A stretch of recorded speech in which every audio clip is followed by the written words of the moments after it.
ஏண்டா டேய், நீங்களாம் கொத்தா சோறு சாப்பிட்றீங்களா பீ சாப்பிட்றீங்களாடா டேய்? அம்மாவில் இப்போ தானே ஒரு இந்திக்காரனை ட்ரெயினில் போட்டு பார்த்தா தாறு மாறாக வெட்டினங்கோ. ரெண்டாவது ஒரு பொம்பளை இடிக்க கூட இல்லை, ஏதோ வியூஸுக்கோசம் லைக் கோசம் அது தேவையில்லாமல் ஒருத்தர் செத்துட்டாரு தேவையில்லாமல். இது ஒருத்த பிரபலமாக போய் நிற்குது. மூணாவது இப்போ வேலைச்சேரியில் நடந்தது ஒரு சம்பவம். டெலிவரி பாயை அவனை தாறுமாறாக வெட்டி இது போல் பண்ணுறீங்களாடா டேய்? ஏதோ ஒரு சாங் மட்டும் பாடுறேன், இது ஷேர் மட்டும் பண்ணுங்க ஓகேவா? எங்கள் பசங்களுக்கு கொஞ்சமாச்சும் தெரிஞ்சுங்கடா டேய். போதை ரொம்ப லிமிட்டாக இருந்தானாச்சும் போகிறாள்டா டேய். ரொம்ப போயினுங்கிறேண்ணா நீங்கள் போதையில் உயிர்ந்துங்கன்னு. ஒரு சாங் மட்டும் ஓகேவா? போதை குதில உய்யாத, தேவையில்லாம போவாத, அப்பா அம்மா பேச்சு தம்பி கேளுங்க.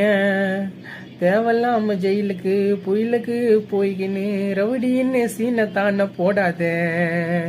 சென்னை மாநகரம் எவ்வளோ பெரிய ஊருங்க, சென்னை மாநகரம் எவ்வளோ பெரிய ஊருங்க.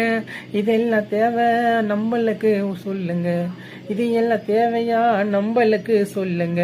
வீட்டில் தானே அப்பா அம்மா ஒழுங்காக காலை ஒடிச்சு பசங்களை அனுப்புங்க ஸ்கூலுக்கு.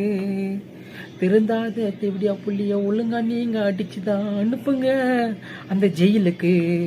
ஒழுங்கா பார்த்தா படிங்கடா டேய். அம்மால அப்பா அம்மாவை பார்த்துங்கடா.